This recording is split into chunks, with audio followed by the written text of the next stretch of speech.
Welcome to the English Department News. My name is Matej Borka, and this year we have Vivian Sotmari replacing Diana Gonda. Thank you, Matej. I'm glad to be here.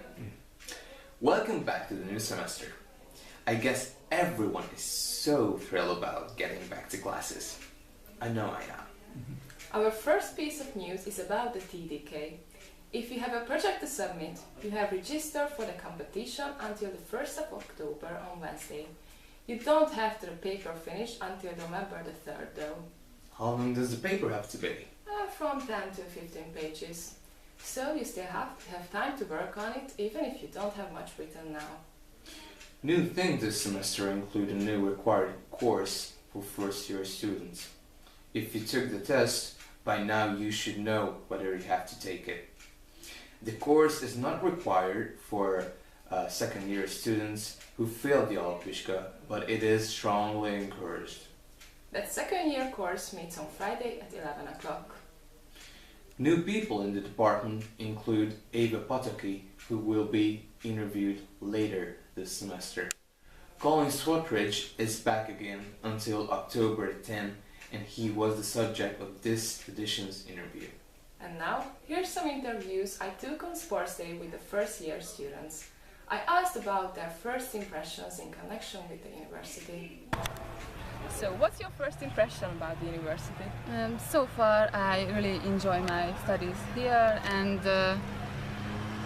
that day is very good, but the smoke is a bit annoying, but I enjoy it. Okay, thank you very much. Thank you. Impression about the university? I have seen the lessons are very good. The teachers are teaching high quality of English, and I have seen that this university has high standards among Hungary. Okay, thank you very much. First impression about the university? I usually enjoy my courses, and we are having a really good time here at the Sports Day. We are almost done with our gulyás leves.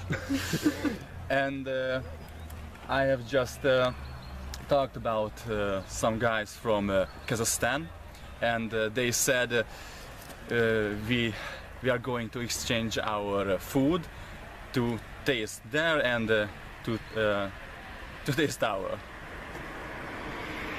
Yeah, that's it. Thank you very much. What's your first impression about the university? To be honest, I have to say it's great so far. I like the teachers, I like my student partners. It's great. Actually, we are having a sports day at the moment, and the team just getting more better together. So I like all my friends, I like all my teachers, I like the courses. I think they are pretty good. It's definitely going to give us some kind of such interest that we were looking for. Okay, thank you very much. Thank you. Okay, so in this episode of Teacher Focus, we have with us Mr. Colin Swatridge, senior lecturer, visiting lecturer. He is from Southwest London. So, Mr. Swatridge, I would like to ask about British pronunciation because I am really interested in this kind of topic. Yes, you said I come from London. Yeah. We would say London. Yeah. London. So we would give it the second syllable. There are so many accents spoken in London, of course, and I suppose it has to be the case that how you speak is not only where you were brought up, that's a factor, but how many stages of education you went through, and therefore how far you were subject to and were listening to variations of pronunciation. And I suppose if you're looking at a lot of American films, you will perhaps pick up some of that influence. But on the whole, family influence, yes, location, playground influence, although of course we know that children have a playground language and they have a home language perhaps, and maybe they have a speaking to older relatives language as well, so that someone can say one thing on the telephone to their friends or another thing to their grandmother. But yes, in fact I come from Wimbledon, and in southwest London, and I think that the majority of people there will, if they have been to university, if they have had a full range of educational experiences, then they will speak basically how I speak. I live in the north now, the northwest, and as soon as I go into a shop and open my mouth, I'm told, "You don't come from these parts, do you?" I won't say it like that, I mean, but it's evident that I don't. I see. And also, I want to ask, why did you come to Hungary? Because you are a British teacher, and basically, what was your purpose, or what caused you to be here? It could have been any of a number of countries that I came to, in fact. But I was a volunteer with an organisation that was sending people after they had finished their main job in England, who still had maybe something to offer, to what were then called emergent economies. Hungary was one of these. So it could have been anywhere in Eastern Central Europe that was coming out of the long Soviet sleep. And yes, I came here simply because a teacher at a local school here in Miskolc was representative of this organisation in Hungary and wanted a British teacher to come and give them some advice about this particular gymnasium here in Miskolc, give them some advice about communicative methods of teaching English, not too much blackboard work, not too many exercises, talk in English, maximum amount, interplay. It's good to have an English teacher like that. I was only here for a month at that stage, that was 1997. Whoa, it was long ago. It was. Advising, reporting, observing, leaving a report, and in fact coming back and seeing how things were going. But and since that time I have actually taught in a number of Miskolc gymnasiums. Really? Hamon Otto, Zrínyi, Földes, one-off. Visiting occasions, not courses, but mostly at Avasi, in fact. I've been back to Avasi a number of times. I shall be there next week. Yeah, so why Hungary? That's where it started, and I fell in love with the place. Okay, and I also heard that you wrote a book about Hungarian people and Hungarian culture. What can you say about that?